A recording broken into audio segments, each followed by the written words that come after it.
আসসালামু আলাইকুম। এখন আমরা আলোচনা করব তোমাকে পাওয়ার জন্য হে স্বাধীনতা এই কবিতাটি টাইপ ১ নিয়ে। টাইপ ১ এ আছে কবি পরিচিতি। আচ্ছা, তোমাকে পাওয়ার জন্য হে স্বাধীনতা এই কবিতাটি লিখেছেন শামসুর রাহমান।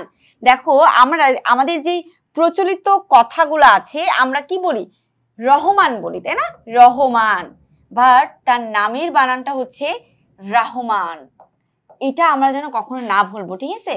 খুব আসে তোমাকে পাওয়ার জন্য হে স্বাধীনতা কবিতাটি লিখেছেন কে? লিখেছেন শামসুর রাহমান। শুধুমাত্র বানানটা খেয়াল রাখার জন্য, তুমি সঠিক বানান জানো কিনা সেটার জন্য পরীক্ষায় প্রশ্ন আসতে পারে। তো এখন আমাদের এই কবি থেকে কেমন ধরনের প্রশ্ন আসতে পারে সেটা একটু এক নজর আমরা দেখে নিব। ১ নম্বর প্রশ্ন, কবি শামসুর রাহমান পেশায় কি ছিলেন? দেখো, সাংবাদিক, শিক্ষক, আইন ব্যবসায়ী, প্রকৌশলী। প্রকৌশলী বলতে কি বোঝায়? যারা ইঞ্জিনিয়ার তাদেরকে। সঠিক উত্তর হচ্ছে সাংবাদিক। তিনি ছিলেন পেশায় একজন সাংবাদিক। ২ নম্বর প্রশ্ন, কবি শামসুর রহমানের কাব্যের বিষয় উপাদান কেমন ছিল? প্রকৃতি নির্ভর, গ্রাম নির্ভর, শহর কেন্দ্রিক, বৈচিত্র্যময়। প্রকৃতির উপর তিনি নির্ভর করেন নাই, গ্রামের উপরও তিনি নির্ভর করেন নাই। বৈচিত্র্যময় মানে বিভিন্ন আঙ্গিকতা, এক এক সময় এক এক দিক তিনি সেইগুলো নিয়ে আসে নাই। তাহলে কি হবে?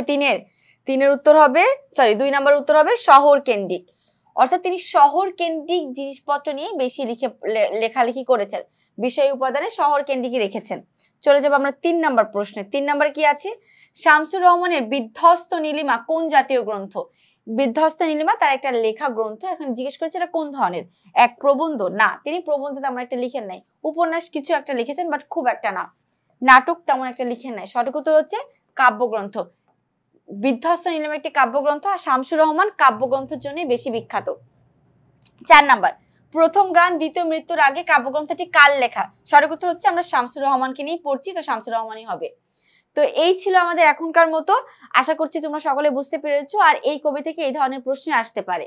আল্লাহ হাফেজ, আসসালামু আলাইকুম।